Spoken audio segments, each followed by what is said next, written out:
broadcasting from the Unshackled studios in Melbourne. This is WilmsFront, brought to you by the Unshackled.net. Now here's Tim Wilms.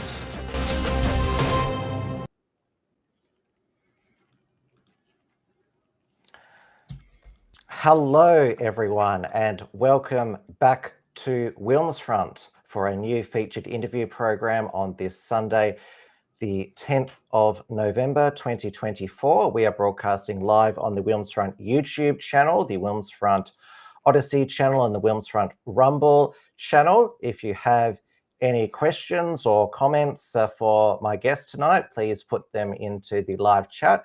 It is 9 p.m. here in Melbourne, Victoria, Australia. And while it is morning in America once again with Donald Trump's convincing victory in the United States presidential election, the same can't be said for Australia's motherland, Britain, under its new Prime Minister, Sir Keir Starmer, where freedoms have been further eroded, more patriots have been jailed, the country continues to be invaded by illegal boat migrants from the third world, many of them criminals, who get better treatment and services than native Brits. My guest tonight is Danny Roscoe, who is host of the Danny Unfiltered show and is a contributor here in Australia to Chris Smith Tonight and on the Dusty Bogan, Ben Shan's Thirsty Thursday program. Danny, welcome to WilmsFront. Thank you for having me. Thank you. Now, I thought I will start with the reaction over in the UK to the Donald Trump returning to the presidency and the White House. Obviously, it's given you Brits a glimmer of optimism that you can be made great again. And now our mainstream media and the US mainstream media were in a complete meltdown, but your media was on an unprecedented level. There was that Channel 4 fiasco with Emily Maitlis, Stormy Daniels and Boris Johnson. And then over at LBC, there was James O'Brien. And then you had the Rory Stewart and Alistair Campbell, so the ex-Tory MP and Tony Blair's ex-spin doctor, in utter despair. It was, I think they all need to go to a mental health facility.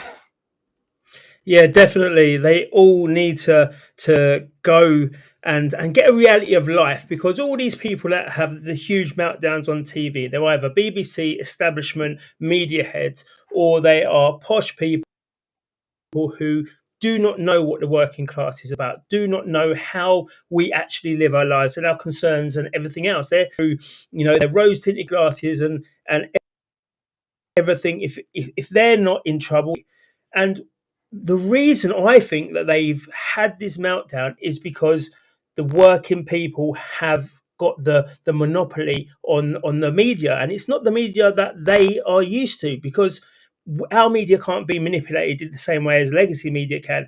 And if you look at what Donald Trump did, he's gone on all the podcasts, he's gone on all the streams. It doesn't matter what MSNBC says or CNN or any of them legacy medias, because he is speaking to the people who he knows will vote for them by being on these podcasts. And it's the time when legacy media died. They knew that they can't control the narrative, and that's why you've seen, I think, that this huge meltdown from all of them, and they've all come from the same class and all the same political class as well.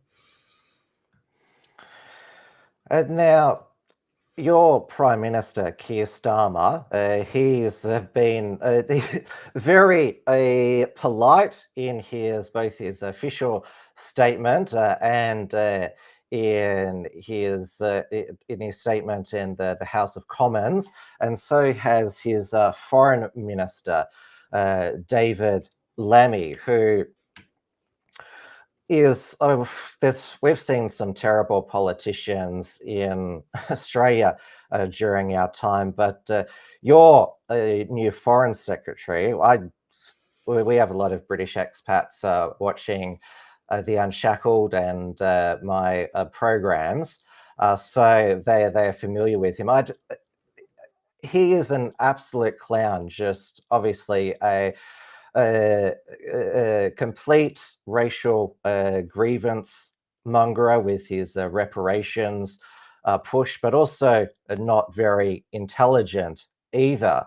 So he once called Trump a far-right extremist supporting neo-Nazis, the KKK, and other racists. We need to call him for what he is. And then there was another one as well, where he said that if Trump comes to the UK, I'll be out protesting on the streets.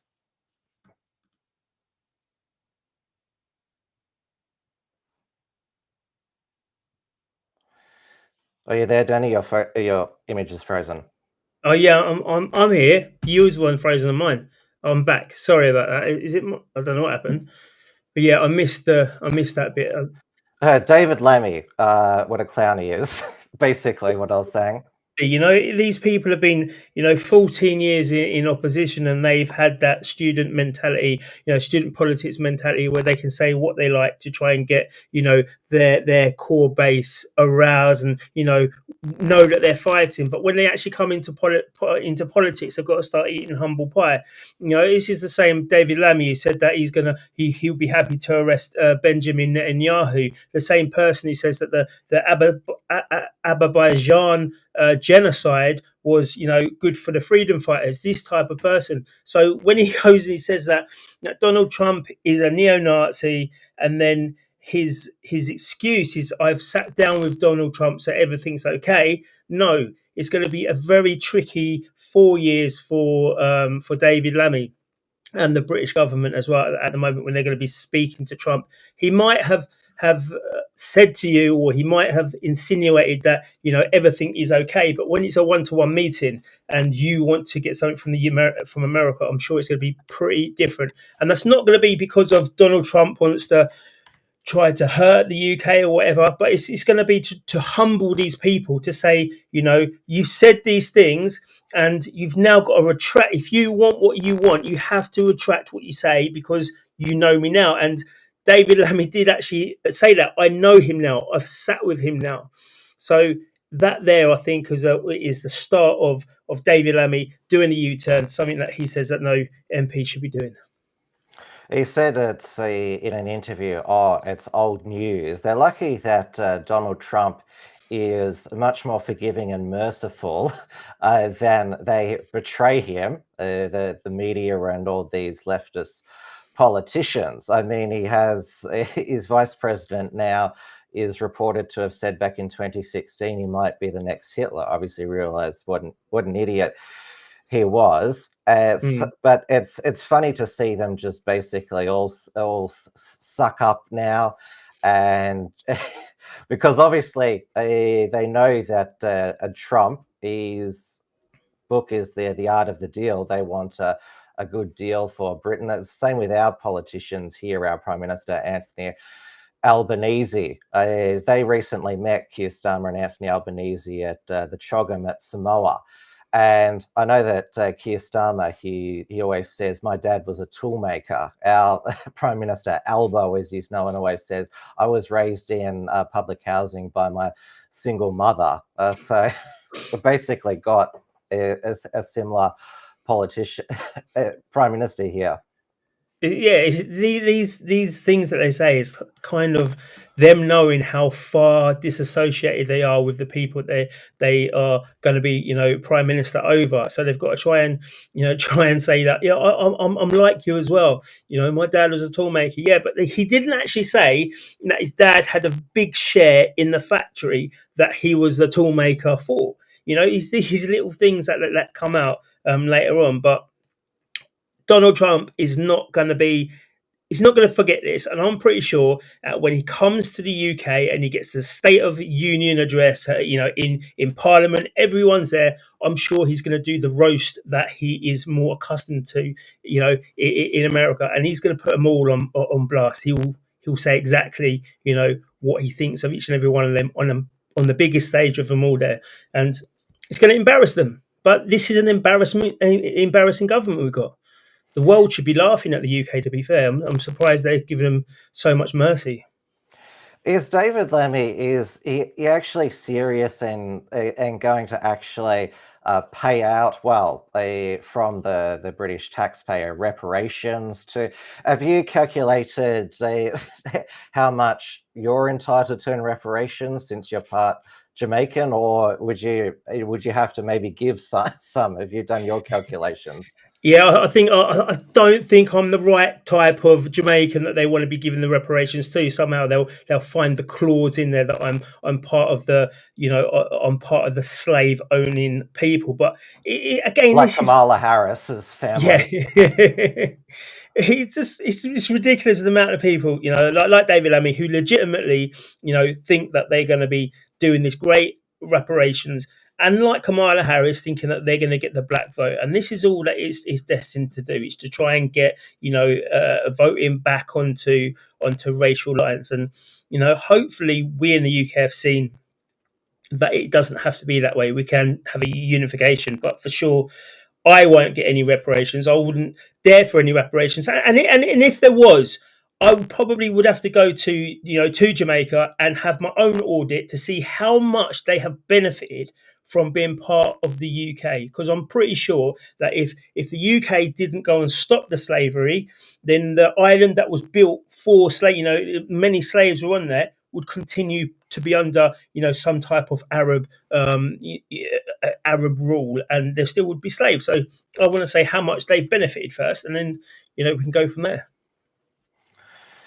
It's these Caribbean nations, they're the ones that specifically are demanding reparations. It's basically just an attempt to shake down and get some extra money because a lot of their governments are poorly run and are corrupt.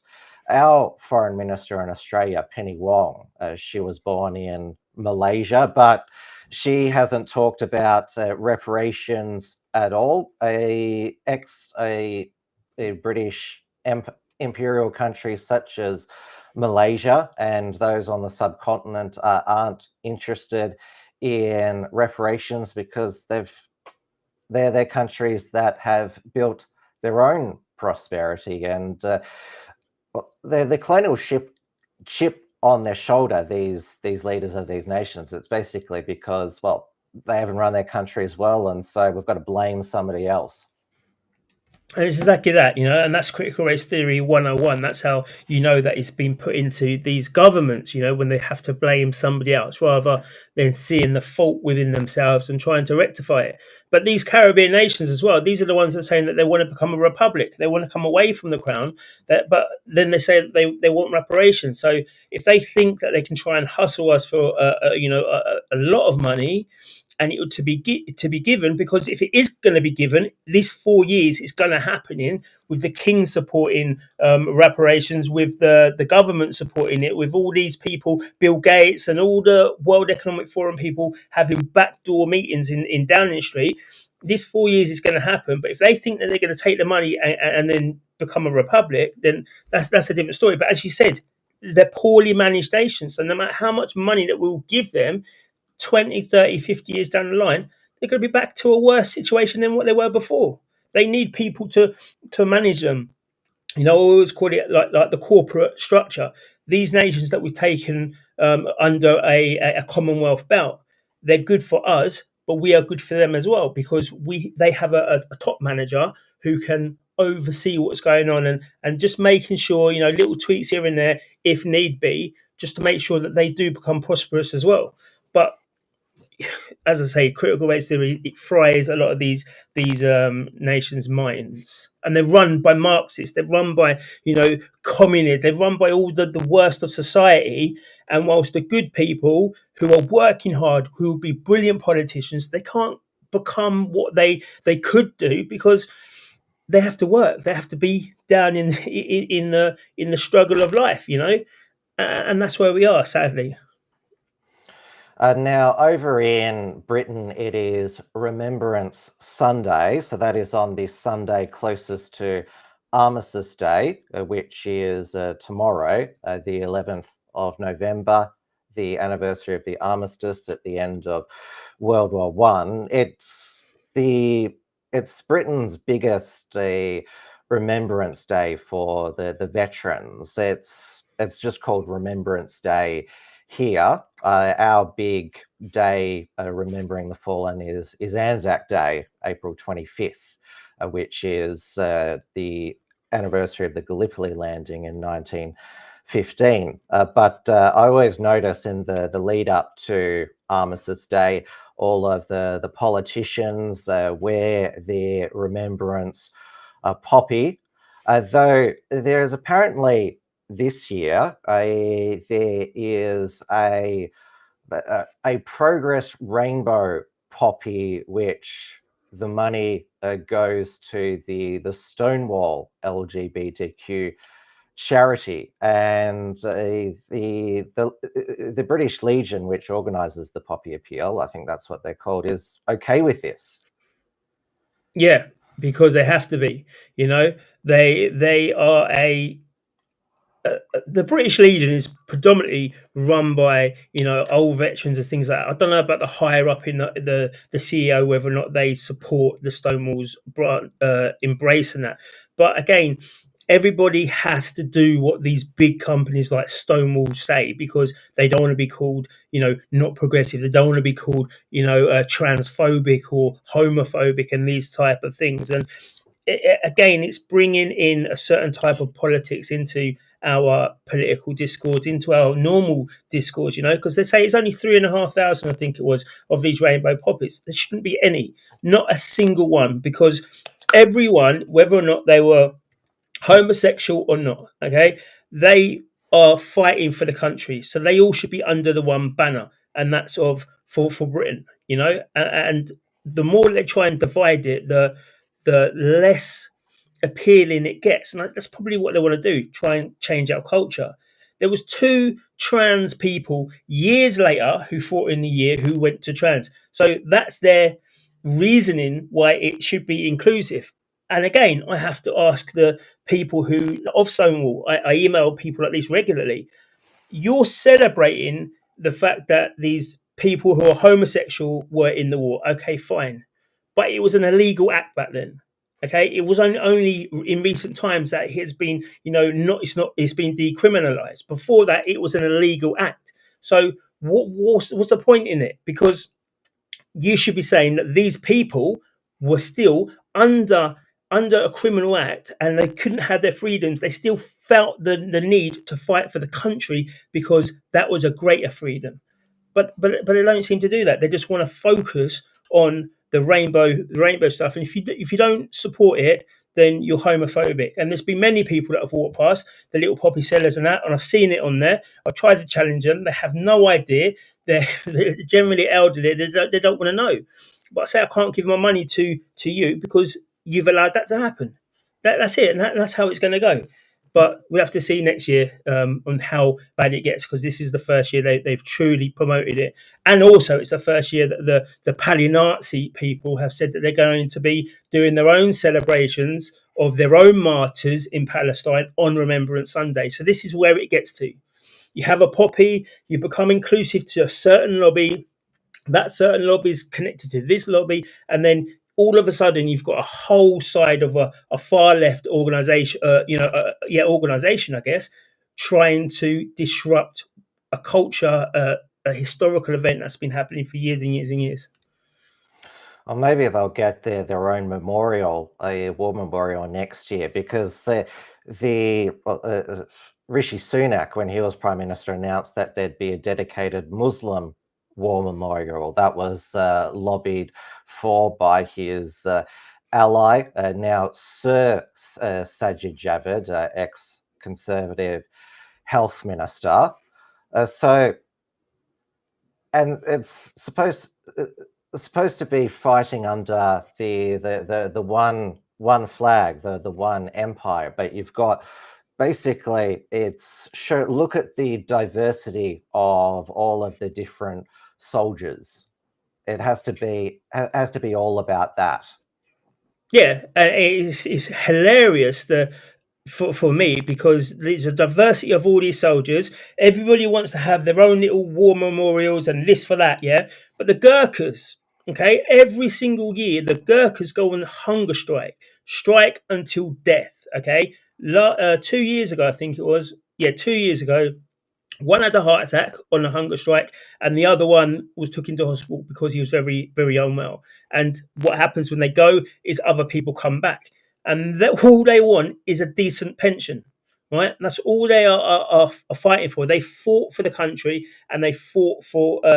They deserve a decent pension, which the same as what everybody else gets, which they don't get. Which I do believe that one of the greatest regiments should have that honour, but they don't.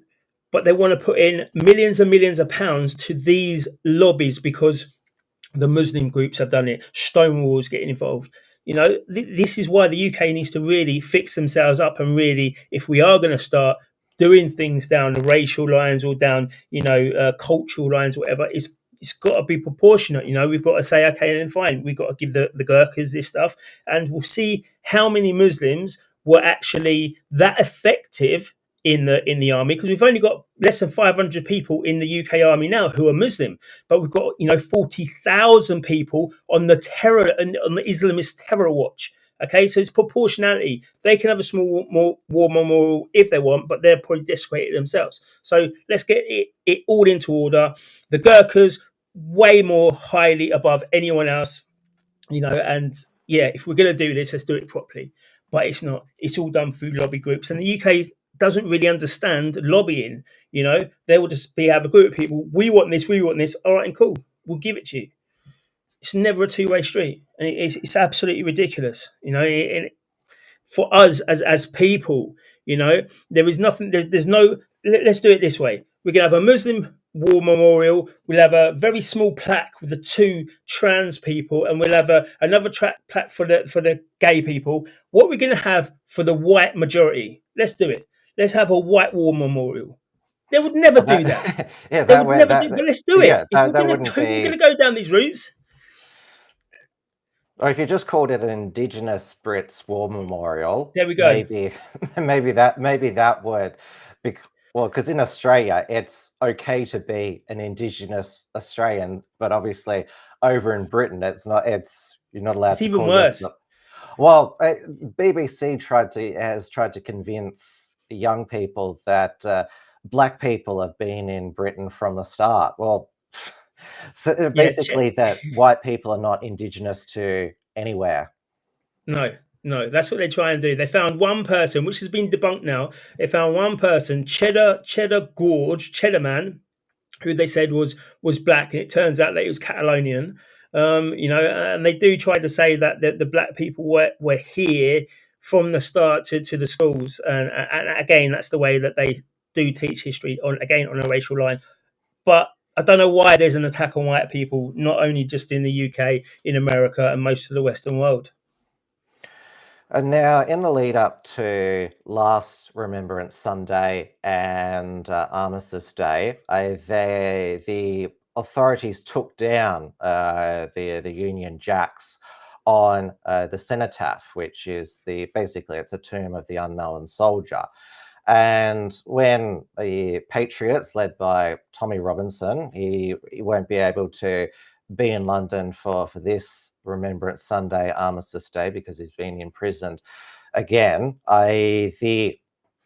After just basically just being ushers for the pro-Palestine protesters every week, they full on just wanted to basically start a riot with Tommy and the rest of the Patriots. They did the same thing when they wanted to celebrate St. George's Day this year. Okay, all of you pro-Palestine groups stand up to racism. You can just go down the street, but they basically got all of their what we call them public order response teams here all ready for basically ready for a rumble.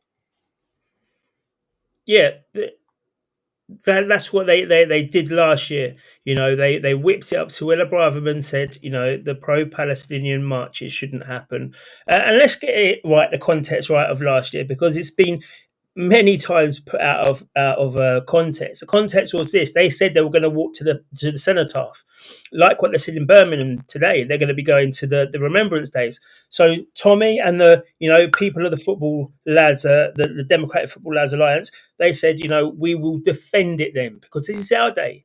So we only went there to defend it, and everyone else was trying to whip it up, as in we are going to be attacking, we're going to be doing this, but let it be known. Okay, on that day, when the police used their truncheons on women and elderly men, when they did that, the Palestinian lobby, were coming to Trafalgar Square for the trains. So they were coming to disrupt this. But again, they only tried to come against the patriots, because we are the ones defending our culture. We are the ones defending this country, defending the people who have defended it like what we are doing. So when they put it all out, it's Tommy Robinson, hate march and that. When we got there, the police stopped us from going anywhere. We did have to break through a couple of fences and a couple of police lines, but when we actually got to the cenotaph, it was a beautiful moment. It was silent. There was no football chanting. There was no nothing. So when they try and whip these Palestinian lobbies up to be fighting, they're putting us in danger, because these people are the ones who want to fight against us. And now this year, Tommy can't do it. He's in prison. He physically can't be that presence there. The presence of England, really. The Palestinian lobby are still doing it. They tried to imprison him this year. I'm not sure if it was after the cenotaph defense on Remembrance Sunday, or it's when he was removed from the rally against anti-Semitism. They gave him an order that he wasn't allowed in London, which to us in Australia, this is completely a foreign concept to us, that you can be banned from your nation's capital city. And they tried to imprison him for that earlier this year. You know the details of that more, but they tried to lock him up again on that. Yeah, well, it was after he brought probably 20,000 to the Armistice Day celebrations. After that, there was the Israel one. So the Jewish had a march where Tommy came to do some reporting, not only for himself, for Rebel News, for Urban Scoop, and that's when he got arrested. But on this one, when they tried to imprison him, they banned him from the M25. Like you said, he wasn't allowed inside of London for many, many months. And then it turns out that the order that was given incorrectly. It wasn't even given for the time and the day that he was arrested. It was given for later on in the day, so they can disperse people. So when they found that out, basically that was to stop him from doing any more protests or doing any more Unite the Kingdom stuff. So that they used lawfare against him for that. And we found out that in the end, it was his only one that he won, the only court case that he won, because the police overstepped their mark, they overused their powers, and they should never have done it. But they only did it because it was Tommy Robinson, and they didn't want him there. Well, the Jewish lobby, this is funny as well, because the Jewish lobby, weeks later, the people who wanted him to be arrested, they then got ambushed by the Palestinian law.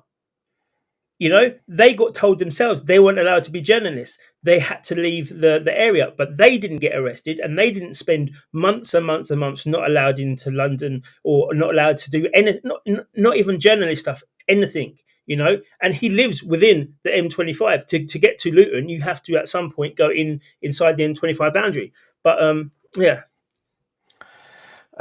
Certainly, Jews in Britain, they certainly need all the allies they can get, and because the media says that Tommy Robinson, he's a very, very bad man, they're like, oh, we've got to have him. We've actually got to remove support from our rally. I just couldn't believe that at the But he had a time. huge. Yeah, he had a huge supporter there at the time, and he said at the time the protesters there were saying, "Tommy, you're fine here. We have no problem." But I can't remember the guy's name. But it was the organisers. It was them that had the problem, and it was them that made sure that he got arrested. And not only did he get arrested as well, he got walked away by 20 or 30 police officers. He then got pepper sprayed in his face because they went the wrong way. So they decided to pepper spray him. But again, you don't see this for anyone else apart from the patriots of this country. You don't see that level of aggression. We will never see it for the Palestinian lot. And what's Tommy actually done? What has he done? He's exposed a lot of stuff that they don't want him exposing. But on the flips, on the balance of side, what has he done that's been so bad to get this reaction when he brings 20, 30,000 people to London? 100,000 people. Is there any violence? No, it wasn't. Back in the day with the EDL, it was, but that was there for a purpose. It needed to be done because the Islamists were taking over. There's no EDL now, and look what the Islamists are doing. They're taking over. They're walking through the streets with their terrorist banners, with their terrorist slogans, with their anti-Jewish rhetoric, and it's kind of like, well, the only person who was defending the country as a whole, you seem to put him in prison a lot. Oh, in the aftermath of this, is this why Tommy decided to live in exile in Spain? I know another patriot, James Goddard, he got a similar ban from London, and so he decided to exile himself to Thailand. He's still there. Yeah, no, it's easier for Tommy out in Spain to have family time, to just live his normal life, because people are not as they don't have that type of far left extremism where they want to send a crackhead to their house when they're not there, who says on camera that they're going to mince the kids. Right? This is the level of far left extremism that Tommy has. So if he can find a place outside of the UK where it's safe for him just to relax and be himself, he is Tommy Robinson, but also he's Stephen. He's Stephen to his friends, and to the wider audience, he's Tommy, but he's not Tommy 24/7. So he needs time to relax. So if it's time, like what James Goddard would be doing, he won't have to be worrying about the far left people who are here to watch every single move, and if you do something that's slightly wrong, it's going to be blown up. So it's easier for people, sadly, to leave the country that they call home and live somewhere else just for peace of mind and safety. He can walk down the streets in Spain, any part of Spain, Mexico, America, Canada, whatever, with his children, and he will not get the amount of abuse that he would do of walking through London, or walking through North London, them leafy suburbs where the far left seem to live. And if you look throughout history, a lot of dissidents and revolutionaries, they've had to go into exile. I know that there was people from all sides attacking Tommy during the Southport unrest after the stabbing of those 3 little girls, saying, "Oh, he's over there in Spain in a foreign country." Typing out all of this misinformation and inciting people. We'll get to Southport shortly, but like you said, obviously he's still got a family, and sometimes it's necessary to be in exile. Yeah, definitely.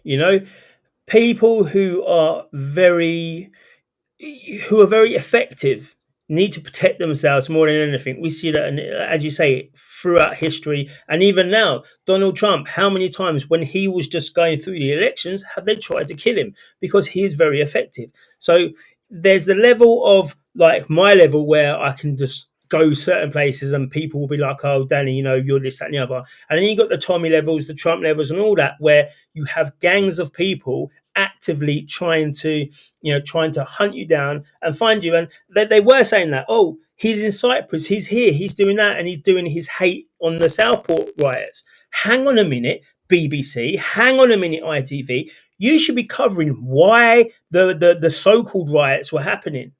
Why was it happening in Southport? Was it because Keir Starmer came down with his little shitty reef? Sorry, I didn't mean to swear. Coming You down can his reef, swear. come down with his reefs and put it down there, stand up, turn his back on the people asking him questions. Why does this happen? What are you going to do to stop this? And then walked out back to Downing Street to protect the Muslims. Now this is there's a disconnect there. You're saying it's Tommy was tweeting when he was saying, oh, does everybody be calm? Let's not riot. Let's not burn down our own areas. We're not like Black Lives Matter. We do that a lot. Who their only motive is destruction. We want to change this country. We want people to understand. So he's saying that. The media is saying, well, he's saying that, supporting the riots. And people who are on the street, in the areas, are saying, you're not listening to us any other way. So what do you expect? I have had so much, my tweets and all that were allowed everywhere during the riots, right? And it felt like we had a true voice. We was on LBC with James O'Brien. We was on ITV, BBC. We had, even though they're trying to say, oh, look, these far-right extremists, our voices were being heard. And that's it. When you don't listen to our shouting, we'll go and do hard protesting. And then, when you finally understand, you should listen. But what's Keir Starmer still doing? Nothing. Supporting the Muslims with £117 million to protect the mosques. I want to protect English culture. I want to protect the churches. I want to protect the children who only went to a Taylor Swift dance day centre thing. Their only crime was to listen to a Soros-funded pop star, and that was enough for them to lose their lives. These need to be spoken about, but they never will. They'll always say Tommy Robinson, he's the one that's incited it, or he's the one who's done this. When really, him and all the other patriots are exposing the people who really are inciting, and that's the government.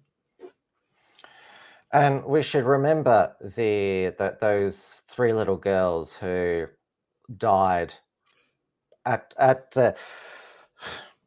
well, we have to say at the hands of the accused, Axel Rubicabana.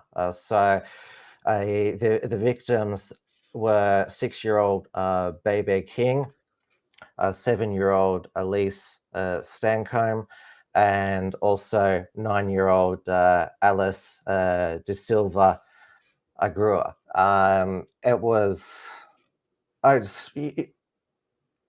obviously, it was horrific hearing about it here, but it really must have hit really hard in Britain that these young girls, they can be at just having fun at a Taylor Swift themed dance workshop, and then this Islamist terrorists accused Axel Rubicabana, because that's what it's now discovered who he is, comes with a knife and stabs them.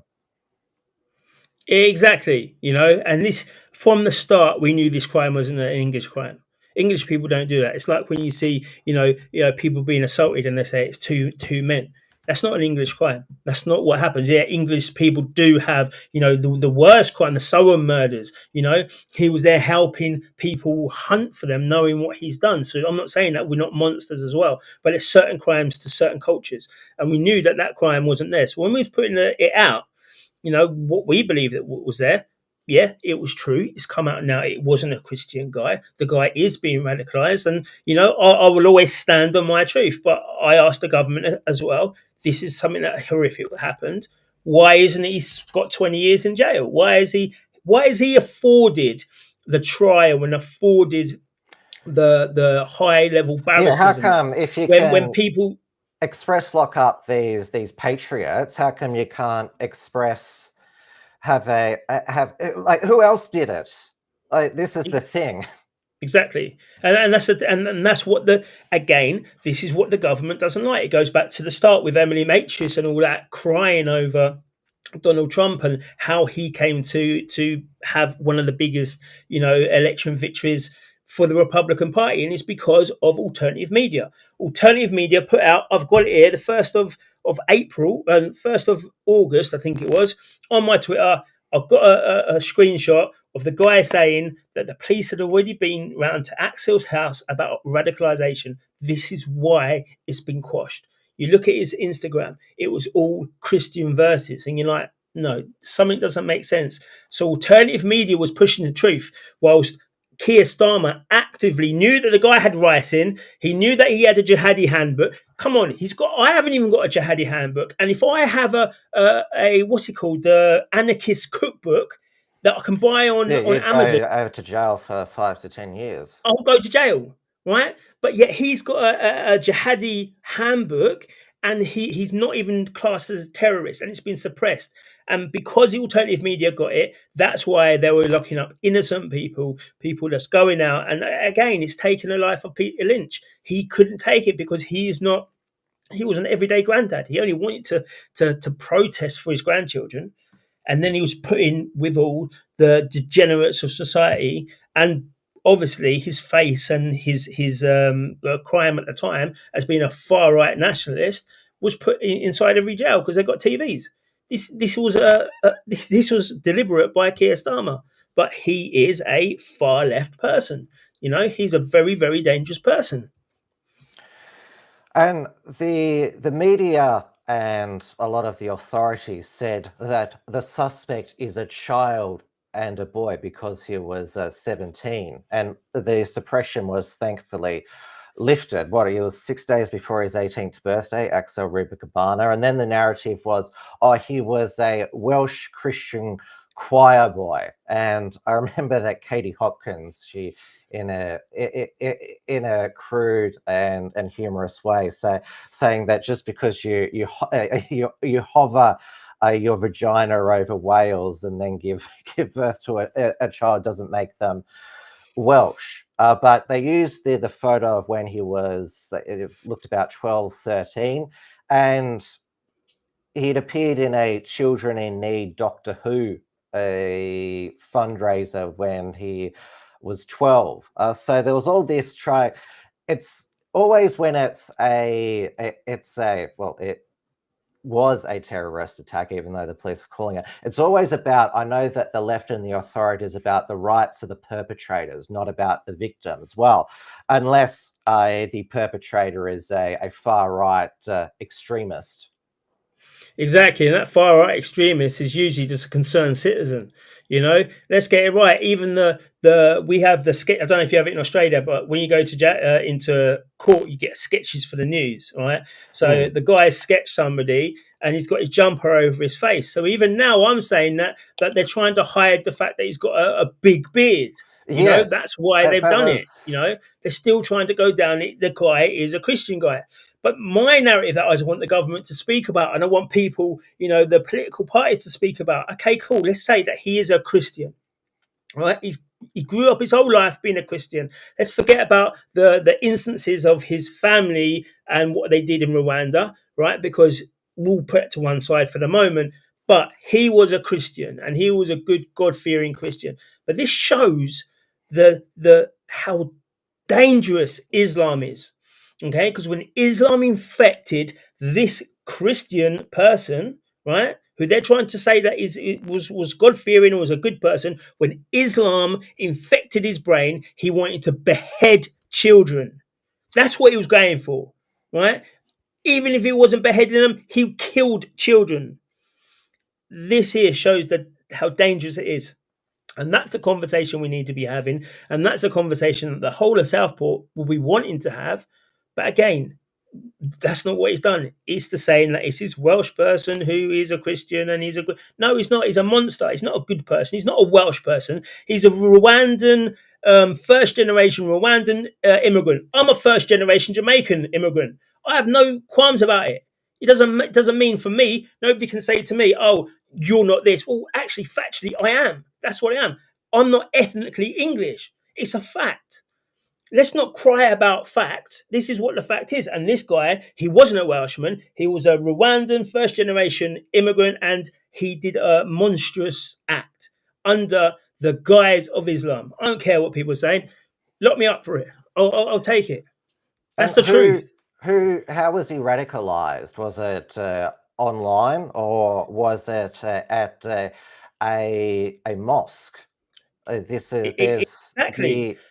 so much has been covered up, and it's been a tragic recurring theme with Islamist terrorists in Europe to target particularly little white girls. I mean, obviously you had the horrific Manchester arena bombing, little girls blown up to smithereens, and then there was the thankfully foiled a Taylor Swift Islamic terror plot for a concert in Vienna. It's targeting the innocent little girls. Is it because Taylor Swift and Ariana Grande, because they wear skimpy clothing and have lots of young fans, that they're considered the wicked feminist sexual influence in Western society? Is that what it is? I couldn't tell why they chose these two people, but these two people are I would say these two people are connected to Israel, and these two people have people behind them connected to them. So why wouldn't the Muslims, the Islamists, who hate anything to do with Israel, say, do you know what? This is their fan girls. These are their poster girls. Let us destroy their credibility, or let's destroy them and the people who support them, because that's how much hatred we've got for Israel. And then they come out and say, oh no, I actually don't know if we don't Taylor want to wipe Swift it off. or Ariana Grande have any connection to They got it Israel, but they got it to Soros though, and you don't know what you don't know what these people are behind. You've got to try and work out exactly why the people target these people, because you could target anyone, right? I don't think it's because they're skimpily clothed and it's because of the thing. I think it's behind who they perceive as being backers.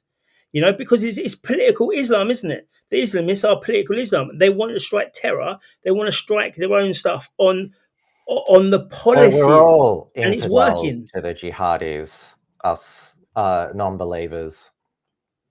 Yeah, we are, but we're not. They're not targeting certain people. They're not targeting certain things.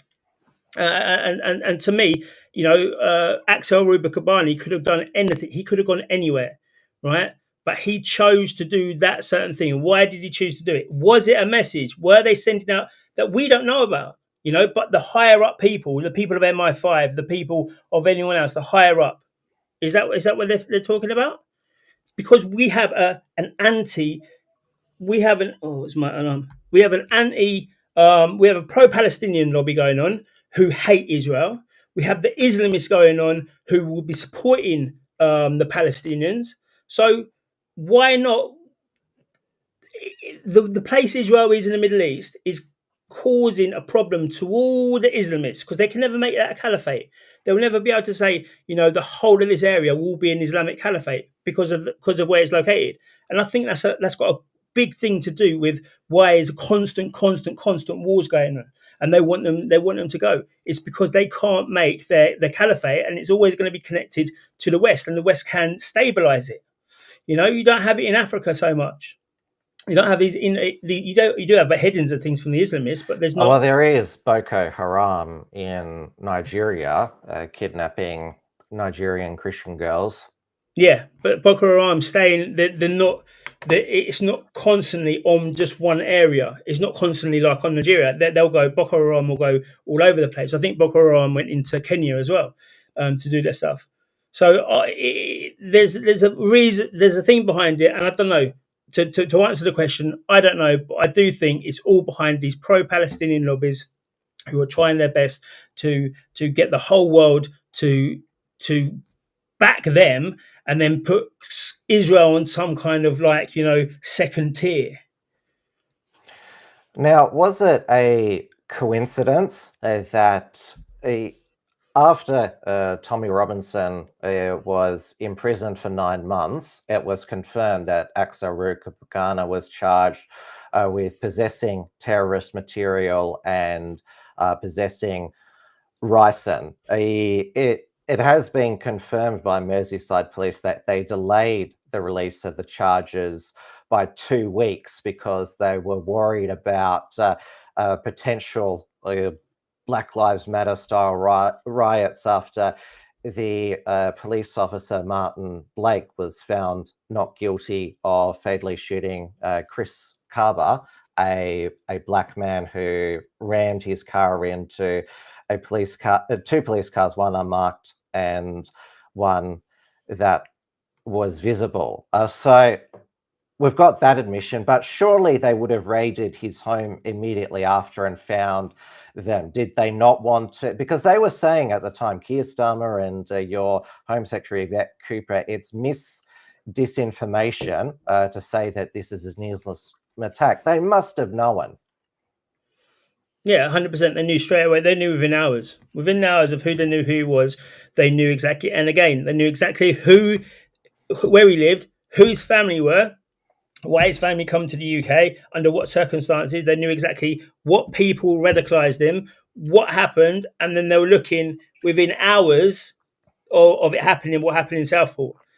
And they needed to protect themselves and protect, the Islamic community. I'm guessing because this would all be known within hours. He knew that when he come out there and he said we need to protect everyone, we need to be more inclusive and whatever. He knew exactly what happened, and he stopped that from getting out there. Had that got out there and they said, listen, the guy has been radicalized, right? But we can't go and do X, Y, and Z. That's a different situation because we know it was the fact that you were saying it's not this one community when we knew within a good probability that it probably was. You're giving £117 million to them, but you're not giving anything to the community apart from a wreath of poppies or a wreath of roses, whatever it is, and you're literally lying to the people. But what again? Why were they lying? Who was behind it? What name came up that they decided as a government that they had to protect the news from coming out, that to stop the news from coming out? And they were happy for Hope Not Hate to say that there's going to be 100 riots up and down the country. He was happy for all of that stuff to go on, knowing that it was a distraction away from the actual truth. And when it comes out, and when it did come out, was the time when Tommy, what was it, 3 days after he got arrested, he got sent down. He was sent to Belmarsh, and this Axel Ruba-Kabani was supposed to be in Belmarsh, and all of a sudden he's got shipped out. I wonder why. I remember Jess Phillips, one of the Birmingham Labour MPs, said, well, it's okay for these Muslim mobs to be their own police force and attack anyone who they think are English patriots. Exactly. They went through pubs. They were told that the EDL was in Birmingham. They went through pubs and beat up normal people having dinner with their families. And this is what they're going to be doing. If you give them enough power, if you give them enough rope, they will start saying, "Well, hang on a minute. We will start oppressing the people. We'll start oppressing the people." About she got it herself. Jess Phillips. She was jeered and sneered and told to be quiet during her election speech. She knows how bad these people are. Yeah, that was really ugly to see. Now, Tommy Robinson, he pled guilty to contempt of court. Well, he was originally sentenced to 18 months and got 9 months. Was it for pleading guilty? Some people said, why did he plead guilty when he's got these legal fundraisers? And also the film Silenced, for those who haven't seen it, which she was jailed for contempt of court. What is that about? Well, Silence was about what happened to in a schoolboy fight, in a schoolboy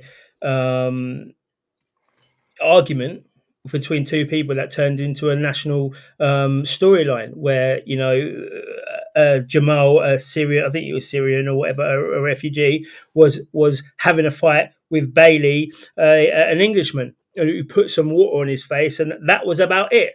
But then the news come out saying that this kid was waterboarded in school. We got Piers Morgan and all that whipping it up on GMTV saying this was a racist far right attack on an innocent school child who just come in for refugee statuses and all that. And then obviously Tommy's looked at this. He said something's not right here. Let's look into it. And Silence film is about, from that point, going all the way through into finding out the actual truth of what happened. Now, the Hope Not Hate people, they got onto Jamal's side, obviously, and said that it was a lie. So they took him to court for defamation, and he lost the case. But when he lost the case, the judge said you can't make those same defamatory statements. I think there's about 5 statements in there that he wasn't allowed to say. But the fact of the matter is, he had the proof that this happened. He had the proof that wasn't allowed to be put into court. It wasn't allowed to be put into any type of evidence, because it was either undercover footage or it was hearsay, or there was bits and pieces wrong with it. But they were saying that the people who didn't know they were being filmed were actually saying, yes, I've been silenced, I've had an NDA, this did happen, Jamal did do X, Y, and Z. He did come, like for instance, he did come to school with a screwdriver in his bag, which everyone has said happened, but the reason behind it, somebody put it in his bag, he says. But at the end of the day, the video wasn't allowed to be released. The documentary wasn't allowed to be released of the actual truth when he lost the case, because obviously it will show that there is there is lawfare going on against Tommy, because the video to the court case is different. I don't know how a judge can say that 5 or 6 children who come into the High Court, the Royal Courts of Justice, to give evidence is lying, but the one person who spent only 4 hours at the Royal Courts of Justice gives them some really easy evidence, didn't get cross-examined as well, and then was allowed to leave. He was the one who won, and everyone else is a liar, because they are white, far-right people. They can't be trusted. So he did go and put the video out in Trafalgar Square. He was getting done for it, so he put the video out, and it's on his X. The documentary out of what happened. It's been seen over 57 million times, and it's one of the best documentaries coming out of England. And my other question, why did he plead guilty, given that he had led supporters to believe that he was going to fight it? What he's fighting is the injustice of what's happened. He's fighting for the fact that he should be able to put this video out. This video shouldn't be silenced. This video shouldn't be, oppressed in any way. It should be criticised at anything. People should be watching it and criticising what they're doing now, funnily enough, criticising his journalism or the situation that happened. So that's what he's fighting. But the defamation is, did you put the video out? Well, it's quite clear that he put the video out. Okay, it's in Trafalgar Square, so we can't exactly go not guilty on that, because they'll just be like, there you go, that's you putting the video out. So getting the best lawyers and the best barristers and putting out crowdfunders to fight it is to fight him getting 4 years or even more, because I think there's 5 contempts. He could get 2 years for each of them contempts. So he wants to get the best lawyers to stop that from happening, because all he did was put out a documentary showing a truth in the lie that the media has been doing. It wasn't about he wasn't guilty. It's about reducing the sentence and potentially making it so he doesn't go. He didn't get done for contempt. So then people wouldn't be having a gag on their documentaries in the future, because that's all that's going to happen. Now he's got done for contempt. People who do documentaries who are against the government or whatnot, the government will say that's defamation, or you can't put it out. The judge will sign it. Yeah, you can't put it out, and then thousands of documentaries won't be seen in the UK. So that's what he's fighting. It's a bigger picture, really. It's not whether or not that it was done, because it's clear he went guilty, that it was done.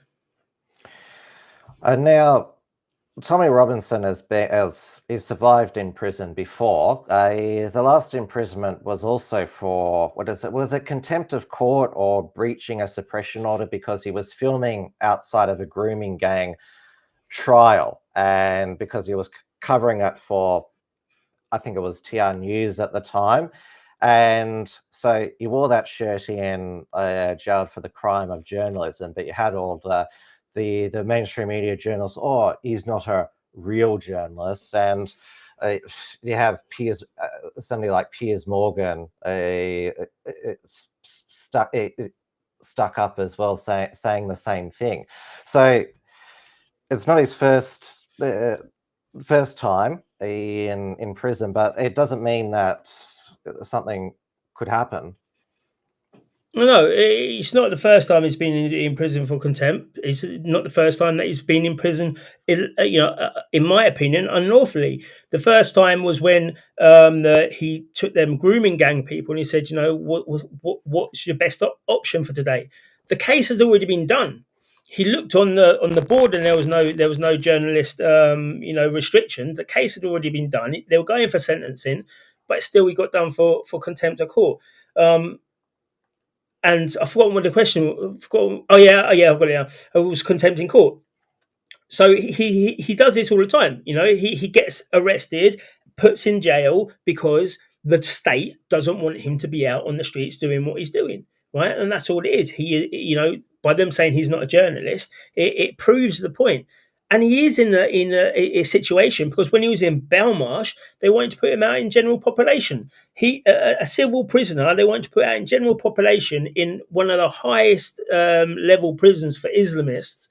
So there is a huge danger for him in any prison because of what the mainstream media put out, because of what the radicalization processes in jail, and a lot of the radicalization of Islam happens in jail of white kids because they want to be part of it. They don't want to get beaten up every day in the wing. They want to be part of something, so they will convert. That's just a fact. What happens? So we have all of these issues, and then it's easy for the state to then say, well, no, like what they tried to do, we'll put them in general population, and then the problem might go away. As in, someone might come and murder Tommy because he's in these high security places. He should be in a Cat D. He's a civil prisoner on contempt. So far, he's been in Belmarsh, which is a higher. It's where you put the terrorists. Axel Rubicabana was apparently there. And then he's gone to Wood Hill, which was a double Cat A jail, but it's been downgraded to a Cat B jail. But still, it's a high security jail. He's on 23-hour lockdown. So, this for a civil prisoner for daring to air a documentary. He's got that for 9 months. Yeah, he if he goes out in general population in these prisons with Islamists, it's gonna be a huge problem for Tommy. He got his teeth knocked out in Woodhill last time. That's why he's got his 30 teeth, because he got his teeth kicked in by the Islamists last time he was in Woodhill. And we should also mention the other political prisoners in Britain, excluding the ones who were express imprisoned after the Southport stabbings. So there's Alex Belfield serving a 5-year prison sentence, basically for making videos and saying mean things about Jeremy Vine, one of the protected BBC presenters, and also a complete menace on his bicycle. And you've got the Reverend James Costello in prison for 5 years for posting his pro-white creativity religion on the internet. And then you've got Sam Malaya in prison for 2 years for stickering and posting sticker instructions online as well. If I've left anyone out, please mention them as well. Yeah, that's the high profile ones, and each and every one of them you can see was shouldn't be there really, but they're there because they're a problem to the state. Now me and Sam Melia don't get on one bit. Our political how we are politically are very much apart, and we've done that on protest. It's been shown on protests in Telford, but I'll be here to defend the fact that he's in jail for 2 years, away from his wife and his young baby, for stickering that the judge said wasn't unlawful or illegal, but it could provoke harming other people. They might not like what the stickers are. Oh yeah, Charlie Big Potatoes. He's another one, but I think he is a political prisoner because what he did, he had the cookbook. I think he did a lot of other. He had links to a lot of books, I think it was. But again, the one that they did do was the anarchist cookbook, which you can still buy, which is highly illegal. But again, it's a problem. If you're a problem to the state will make sure they can remove you in certain ways. If they can't remove you from the internet, they'll just remove you from life for a little while. And You know, Sven, and that's the UK. That's been going on for a long time. It's not just a Keir Starmer government.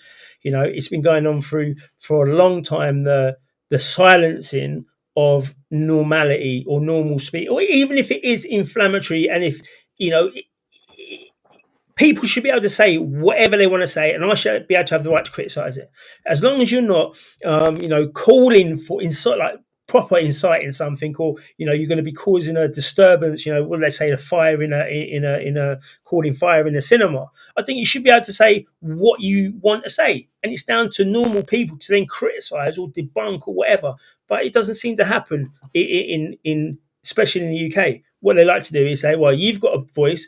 A lot of people do listen to you. We can't silence you from the internet.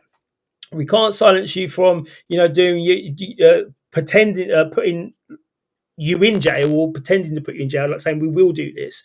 So we're going to put you in jail, and hopefully people forget about you, but they won't, because they'll come out and people say you've been unjustly imprisoned, and they'll look into you more."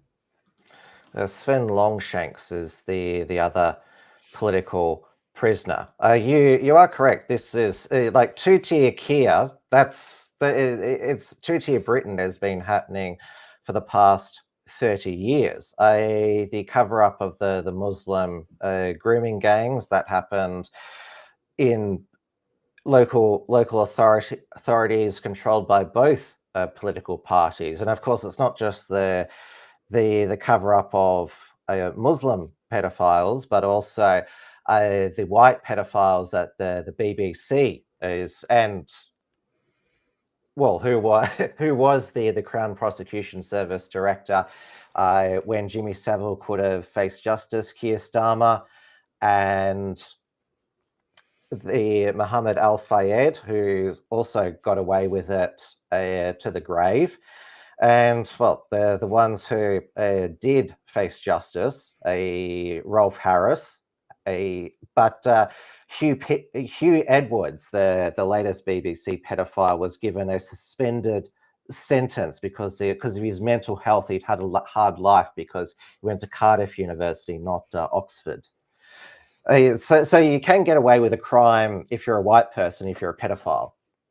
It looks that way, but people are not going to look into it like that. They'll just be like, "Oh, do you know what? He got away with the court case, so it's all right." And that's what we look at it. Look at this, right? So we've got the king, right? The king, who's best mates with Jimmy Savile, who Keir Starmer made sure didn't get seen in court, right? His crimes were not done. And then we've got the king's brother of Prince Andrews, who's very close to Epstein. And then you've got the person who Justin Welby, who is involved in child abuse in the church, in the Church of England, in the church, who's the Archbishop of Canterbury. These people are not just coincidentally are together at the right time. These people are I believe they would be part of a organised ring. You scratch my back, I scratch your back, And this is where people have got to look at it. Two-tier Britain has been going on, like you said, for 30, 40 years, And there's a lot of things we need to uncover and show as a truth, so then we can see for the future. Because if we keep looking at, even Labour or the Tories, half the people behind them are wrong anyway. If you look into them, they're going to have a history of supporting or hiding. And when I say supporting, I don't mean supporting sexual abuse, but if you don't call it out, or if you don't go in Parliament and use your parliamentary privilege about, people like Hugh Edwards and people like that at the time, then, I would say, they say silence is violence. I say if you're silent, you're part of it. So all these things haven't been called out. So we need to look at a new political scale where we have new alliances, and we can do more things for the people, because the king, from the king upwards, they're all tarred in some type of sexual assaults or paedophilia, or knowing people who are involved in that. And that can't be the legacy of Britain. We can't say that, this is what we are. We're much better than this. we should be putting, no matter who they are, we should be putting away anyone who is a danger to women and children, no matter who they are. Right? White, black, Chinese, high-ranking official, high-ranking presenter, they all need to be shown the same justice. And that's what the Magna Carta was. No one's above the law. But all of a sudden, bit by bit, they're changing it to enable themselves to keep power and to hide their own crimes. And we need to unbalance it. And the only way we can do that is to do what America's done and consistently vote in people who are not politicians but are there for the people. Because I think we know what we deserve or what we want more than a career politician who only tries to get up a ladder. And other injustices perpetrated on the British people over the years, the post office scandal, the sub-postmasters falsely imprisoned because of the faulty Horizons Fujitsu software. The Grenfell Tower victims were told, don't escape from a burning building, just burn to death. The Hillsborough cover-up, that's going back to 89 when the Liverpool fans were blamed when it was police incompetence. I'm not sure if I've left anything out. The blood scandal, when they were giving infected blood, when innocent people were given infected blood. That's a huge scandal. So this is what I think is so sad about what's happened to Britain. It's because nobody is held accountable. With Hillsborough, David Duckenfield, he's still got his police pension. Paula Vanells, she's still a free woman. In fact, when she's supposed to be a vicar, and wasn't she supposed to, she's on the shortlist for the Bishop of London as well? How many commandments would she have broken? She knew a decade ago. Exactly, and that's what it is. But again, it comes round to the UK has had always, we've got kings and queens. Our histories of kings and queens, and certain bloodlines will give you this class. So it's based on classism. We look at it like normally, away from the Marxists and what they will be doing. But it is believed that if you're part of that elite class, then you've got that protection of all the other elitists. And no matter what you do, no matter how degenerate you are or how many crimes you have committed, we will try to soften it or to hide it because you're the ruling class and don't worry about the people down below. And we've had that. We can see it all the way through. From within, people do get promoted and put into these places, or from Eton, you're guaranteed near enough to be a politician. And we just need to change it. We need to start having the accountability back onto them, turning it back onto them, turning it on every politician, every broadcaster.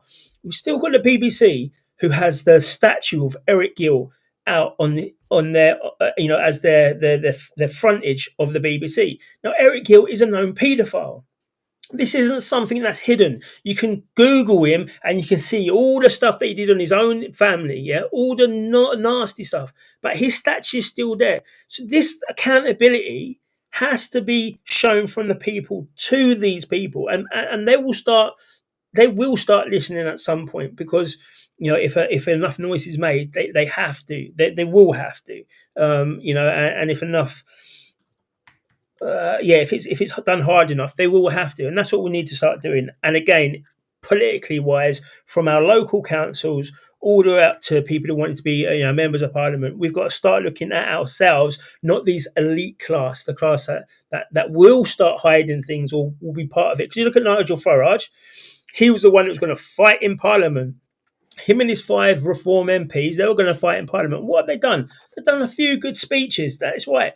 They've not exposed how much money that we spend to have them to have cheaper drinks, to have 5-course meals, to the offices, how much they spend on heating. Is the heating on all the time? All these things you can be exposing, right? And it can be giving it back to Britain, giving Britain back the power. But once you're in there, and now Farage is part of the House of Parliament, he wants to blend himself in a little bit more. So this is what we need: accountability, 100%. Well, Rupert Lowe, one of the 5 Reform MPs, does give away his salary to charity. Obviously, Nigel Farage and Richard Tice, they're very independently wealthy as well. They don't need the money, though they're attacked for having second jobs. But Keir Starmer's been taking all these freebies. Because you have 5-year terms, you're stuck with him until 2029, unless there's an early election. But the Conservatives have elected Kemi Badenoch as opposition leader, and she has said that she doesn't want to leave the European Court of Human Rights, so the illegal boats will continue to come, and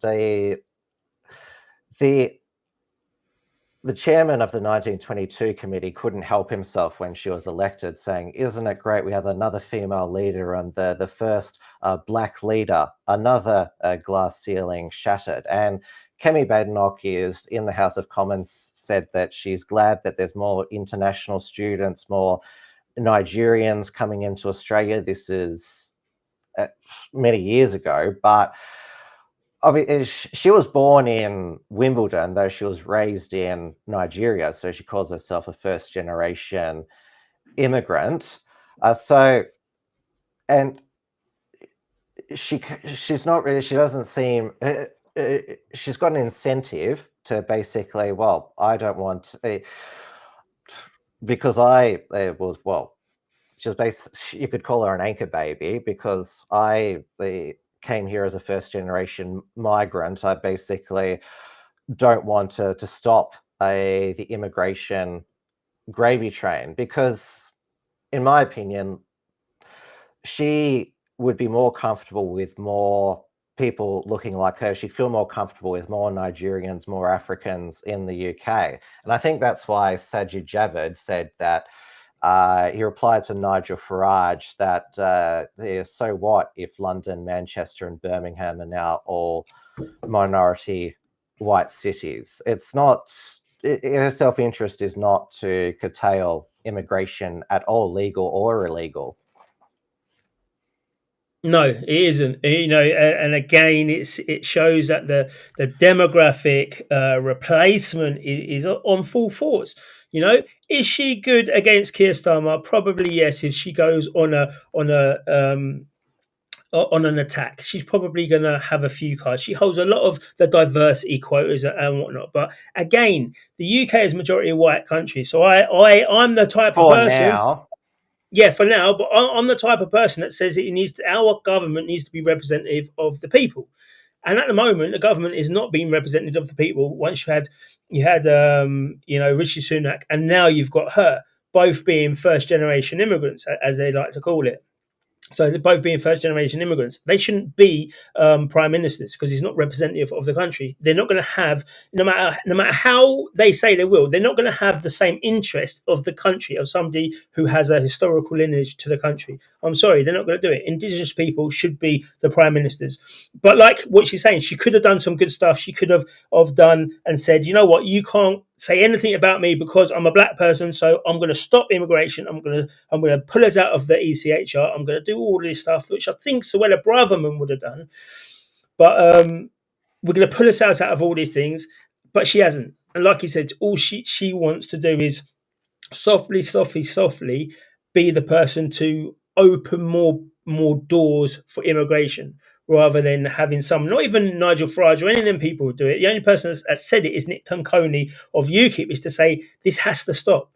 We need to start mass deporting. We need to close the borders down. We need to have a look at the demographic situation of it is. I don't mind being, in fact, I prefer to be in a majority white country than a majority black country.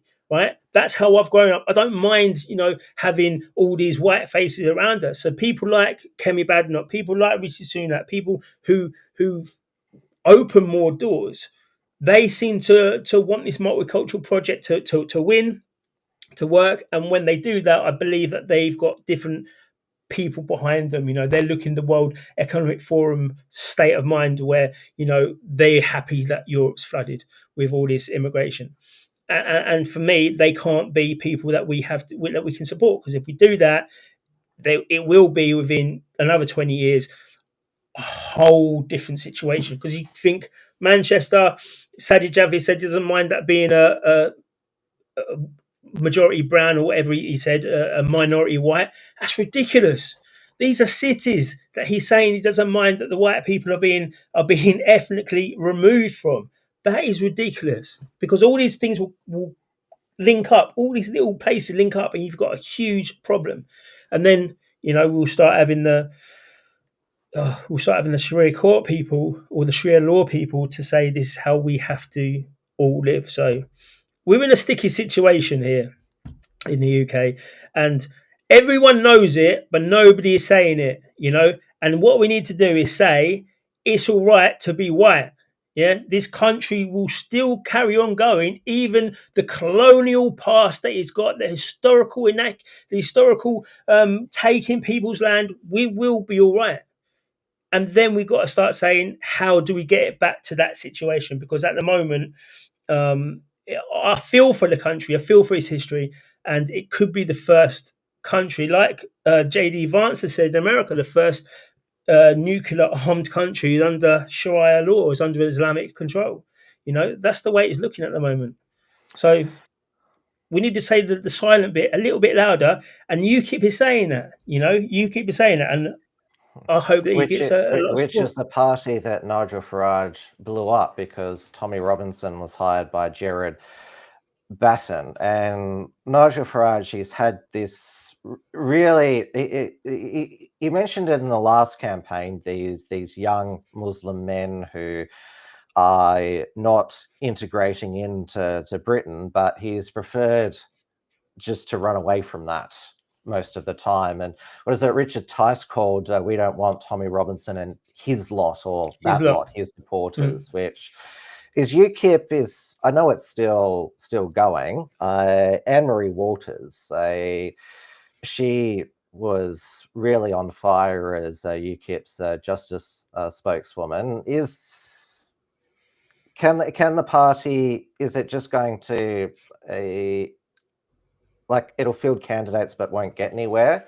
Do you see whether it can return? No, I think it will return to mainstream. I think it will have a huge polling avalanche in 2025. You'll start seeing us probably going about 5% being back onto the little graphics, so people understand. We're going to go from nothing to there. But again, he's speaking the language of the people. He's doing the Donald Trump thing of being honest about what's going on with the country and not worrying about what legacy media will do to you, not worrying that people are going to try to destroy you from every angle.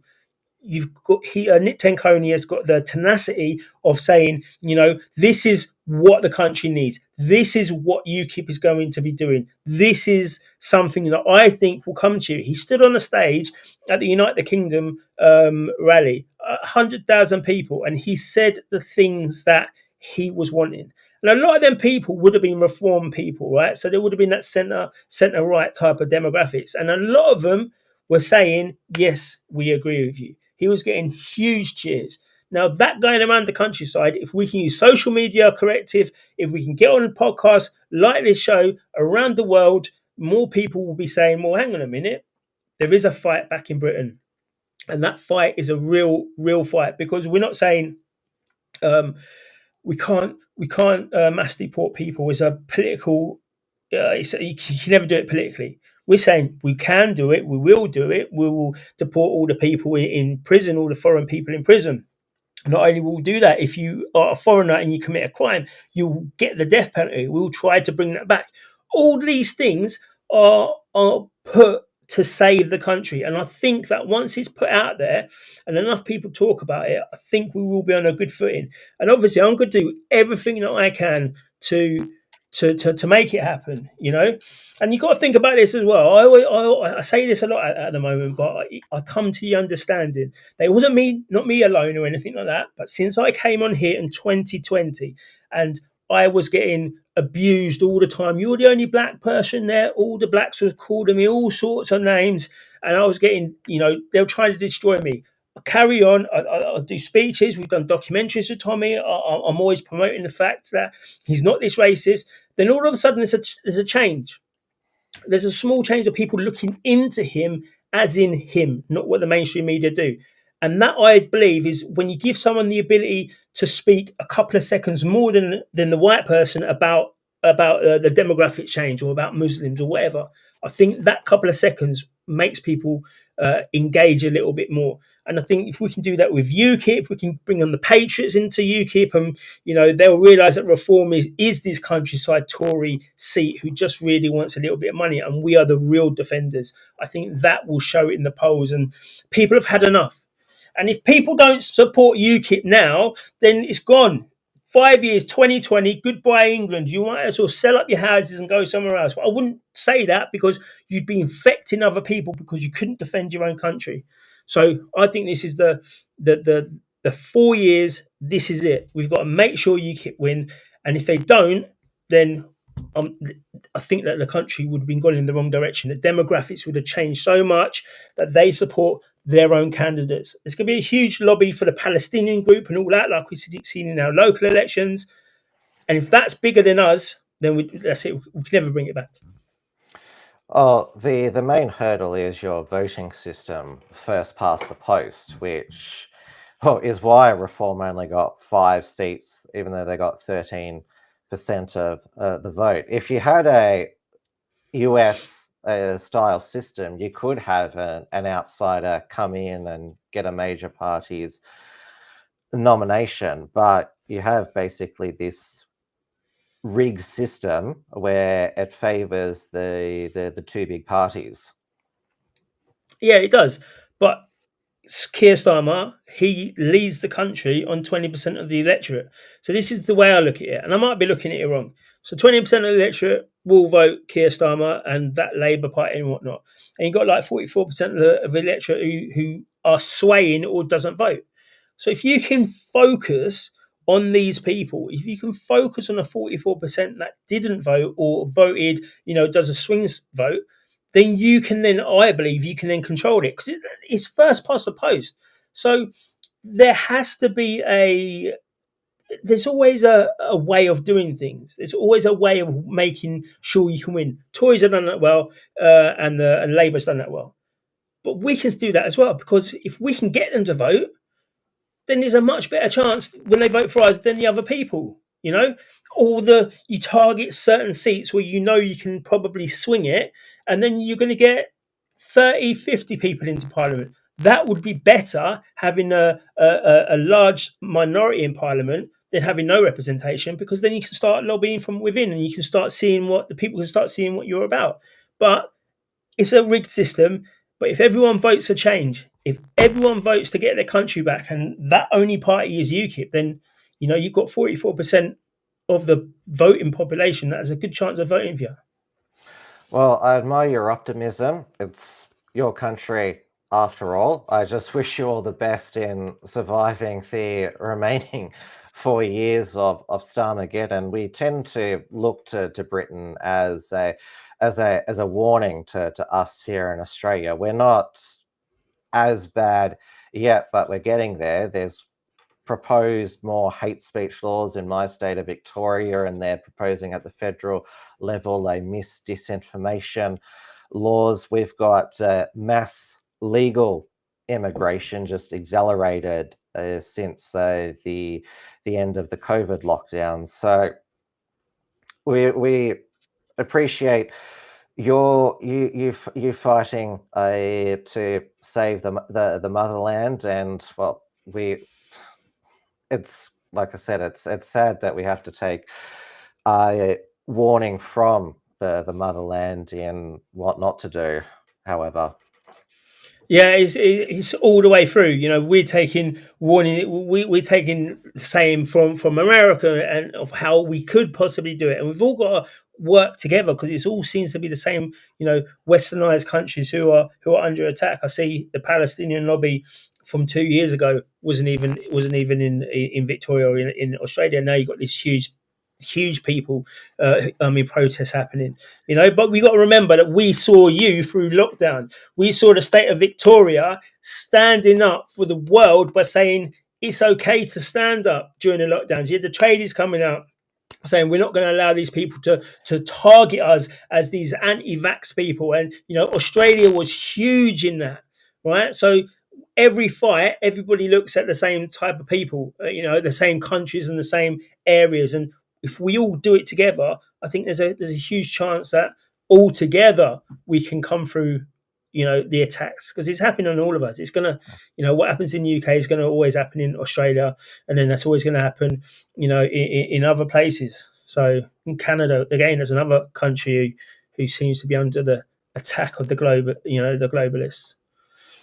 Yeah, it's not even Islam over in Canada. It's Sikh versus Hindu that basically riot in Toronto. But we do hope that the Trump effect it does give us all hope, and that it does lead to inspiration and change in our own countries. I'm looking forward to your Prime Minister and Foreign Minister side by side with Trump in a photo op. Same with our Prime Minister, Anthony Albanese, and our Ambassador, Kevin Rudd, with Trump as well. That's going to be glorious.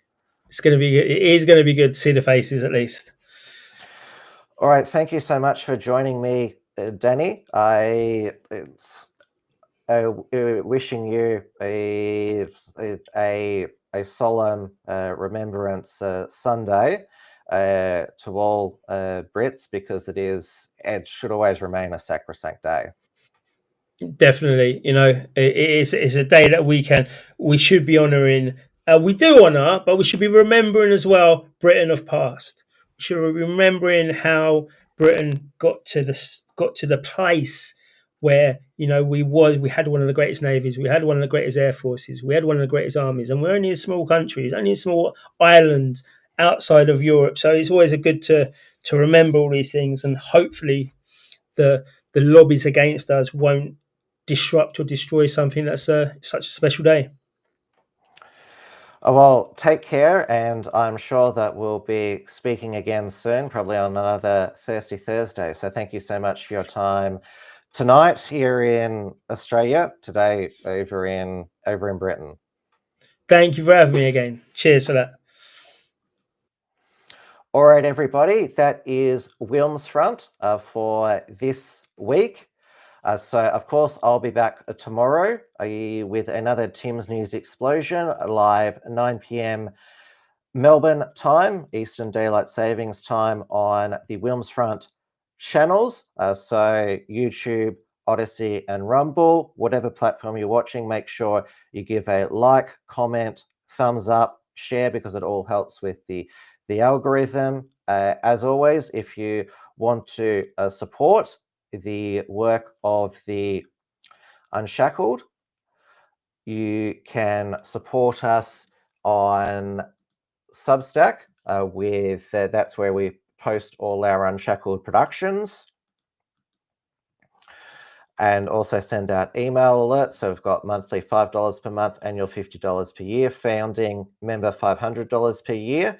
Also got the Unshackled membership on our website, which we post all our articles on, and the upcoming Unshackler Awards. So it's bronze $5 per month, silver $10 per month, gold $25 per month, platinum $50 per month, $50 per year, $100 per year for silver, gold $250 per year, platinum $500 per year.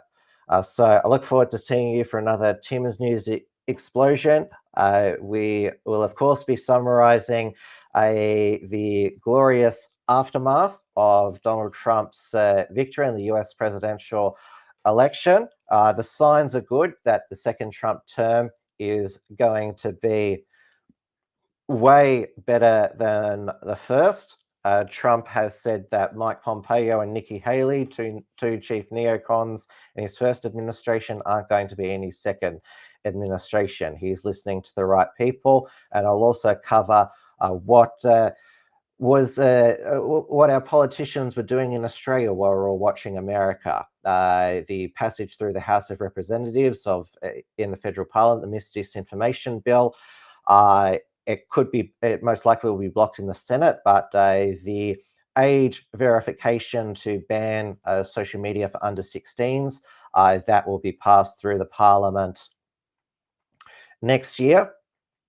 Well, it'll be passed this year and then come into effect next year through digital ID. How else it is it? But it's the name of protecting the children. And also I will cover Victoria Police's, as they called it, day of action against the National Socialist Network last Thursday, the day after the US presidential election results, Donald Trump's victory came through. I'm sure that was just a coincidence as well. All right, everybody, I'll see you tomorrow night. Stay safe, stay sane, stay optimistic. I certainly there's a lot to be optimistic about, and I will see you again tomorrow night. Good night. Good night, everybody.